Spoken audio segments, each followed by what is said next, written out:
बिस्मिल्लाहिर्रहमानिर्रहीम। हाय व्यूअर्स, आज हम बात करेंगे एक और टॉपिक पे जिसको खराटे कहते हैं। आप सब लोग जानते हैं कि खराटे नींद में आते हैं। किस तरह बंदा आवाजें ले रहा होता है, बंदा या बंदी इस तरह।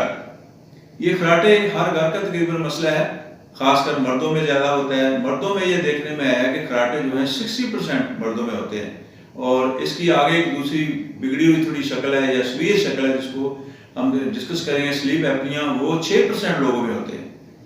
खासकर बंदा जब मेहमान जाते हैं एक बहुत बड़ा मसला होता है। सोने वाला भी कुछ तंग सो रहा होता है और जागने वाले जो घर में है वो भी एक बहुत बड़ा मसला है। मियाँ जो है वो बेगम से तंग है और बेगम मियाँ से तंग है। तो लिहाजा इस बात को आज मैंने सोचा थोड़ा सा डिस्कस करते हैं ताकि पब्लिक का, दोस्तों का, रिश्तेदारों का इन जनरल फायदा हो जाए और वो इस बीमारी से कुछ बचे। खराटों की वजह सांस की नाली का तंग होना है। तंग होने की बहुत सारी वजूहत हो सकती हैं। जो सबसे बड़ी वजह यह है वो मोटापा है।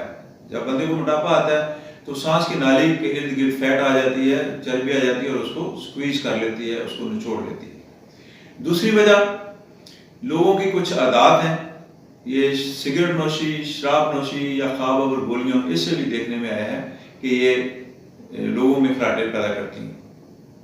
बच्चों में खासकर नाक कान गले की बीमारियां, नाक की हड्डी का टेढ़ा होना, एडिनाइड, टॉन्सिल्स, ये भी खराटों का वजह हो सकती है। कुछ लोगों का कुदरती तौर पे जुबान बड़ी होती है। कुछ लोगों का ये जिसको हम जबड़ा कहते हैं ये छोटा होता है या पीछे की तरफ होता है, रिसीडिंग मैंडिबल हम कहते हैं अपनी जुबान में, लैंग्वेज में। तो ये भी एक वजह हो सकती है।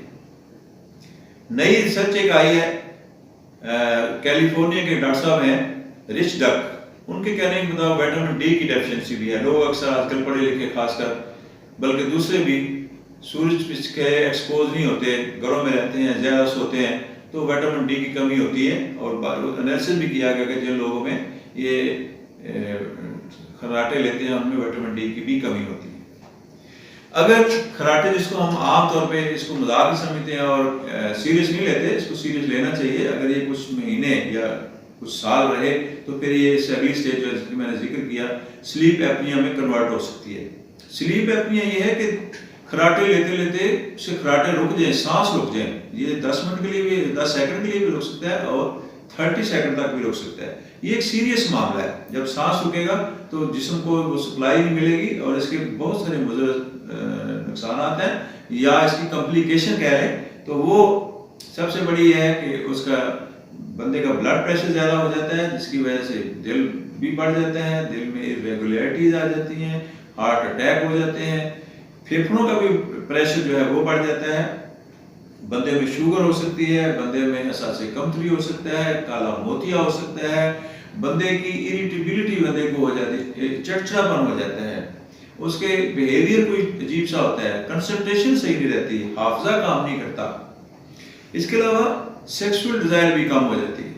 तो इसलिए इसको सीरियस लेना चाहिए और इन अवामल से, इन कॉम्प्लिकेशन से बचने के लिए इसके मतलब बंदे को सीरियस लेना है और किसी डॉक्टर से मशवरा करना है। अब रहेगी कि इसकी एहतियाती तदबीर क्या है। जी हाँ, क्या एहतियाती तदबीर हैं खराटे वालों के लिए, उनको क्या करना चाहिए। तो सबसे पहले जैसे कि हमने डिस्कस किया, उनकी वजूहात में मोटापे पे कंट्रोल करना है। मोटापे वाले बंदे को गोश्त कम खाना चाहिए, शुगर कम खानी चाहिए, ऑयल वगैरह कम लेना चाहिए, एक्सरसाइज करनी चाहिए। दूसरे नंबर पे जो लोग शराब नोशी करते हैं, ख्वाब आवर दवाइयाँ लेते हैं, सिगरेट नोशी करते हैं, उनसे इज्तनाब करें।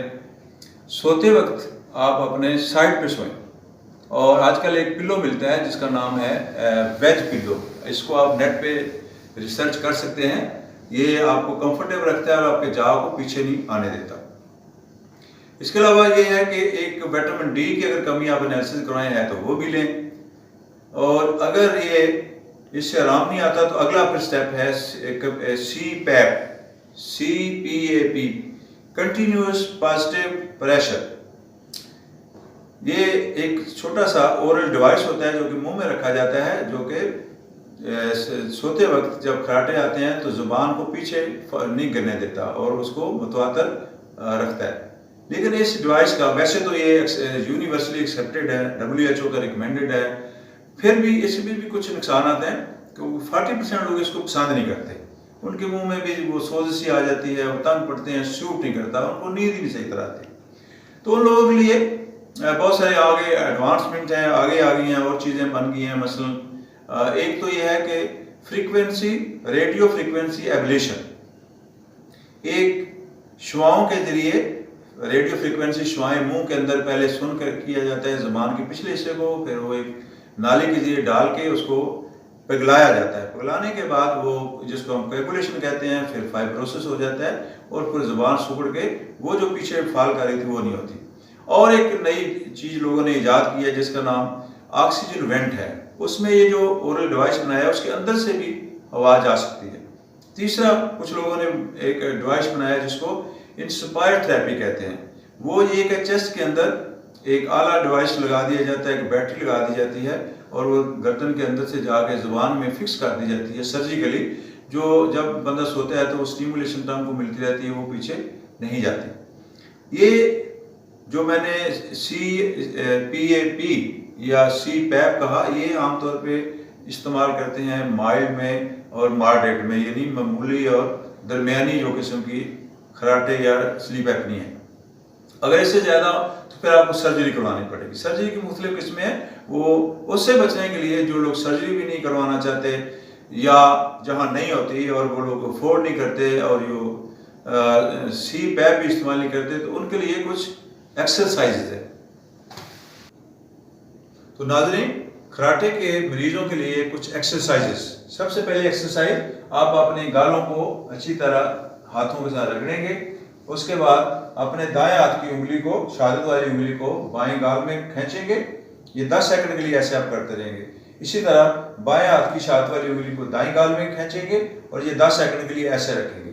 ये एक्सरसाइज नंबर 1 है और ये 10 मिनट ऐसे करते रहेंगे। एक्सरसाइज नंबर 2, अपनी जुबान को बाहर निकालें पूरे जोर से, सीधे और निकालें। 10 सेकंड के लिए आप इसको ऐसे करेंगे, इसको फिर वापस ले जाएंगे और ये एक्सरसाइज 10 मिनट के लिए आप करेंगे। एक्सरसाइज नंबर 3, फिर अपनी जुबान को बाहर निकालें और इसको अपनी नाक की टिप को छूने की कोशिश करें। 10 सेकंड के लिए ऐसे कोशिश करते रहें और बाहर निकालें, फिर इसको वापस ले दें और ये एक्सरसाइज भी आपने 10 मिनट के लिए बार बार रिपीट करनी है। एक्सरसाइज नंबर 4, अभी अपनी जुबान को सीधा बाहर रखें और जोर से और अपना ऊपर छत की तरफ देखें। 10 सेकंड के लिए ऐसे, फिर वापस आ जाए और इस एक्सरसाइज को भी आपने 10 मिनट के लिए करना है। अगली एक्सरसाइज के लिए आपने अपने मुंह में हवा भरनी है, जोर से हवा भरे मुंह में, अपने अब होंठों के से थोड़ी थोड़ी हवा को खारिज करें। इस एक्सरसाइज को भी आपने 10 मिनट करने हैं। तो नाज़रीन, इनसे काफ़ी आपको फायदा हो सकता है। इंशाल्लाह आप इसको ट्राई करें। तो नाज़रीन, ये जो वर्सें आपको बताई गई हैं ज़ुबान के लिए और गालों के लिए, इससे ये ज़ुबान के मसल जो है स्ट्रांग हो जाएंगे और खराटे लेते वक्त ये जो पीछे को ढिल जाते हैं वो उसके चांसेस कम है और आपके ये खराटों में इंशाल्लाह बेहतरी आएगी।